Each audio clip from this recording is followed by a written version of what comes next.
काय म्हणले कोण? पाशा पटेल. अरे कोण तो उपट सुंब आहे, त्याचा काय संबंध?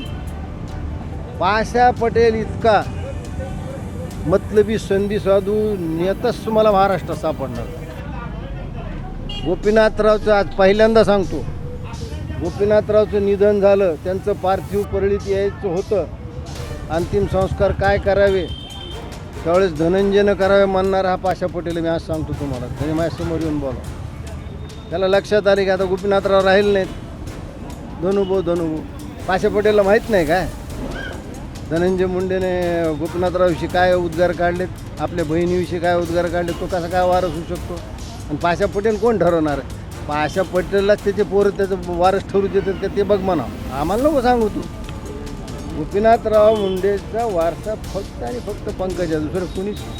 आणि दुसरं कोणाला ठरवण्याचा अधिकारच नाही. ठरवण्याचा अधिकार असेल तर फक्त गोपीनाथरावावर प्रेम करणारा त्यांचा समाज आणि ओबीसी वर्ग हेच ठरवू शकतात. त्यांनी ठरवलं आहे.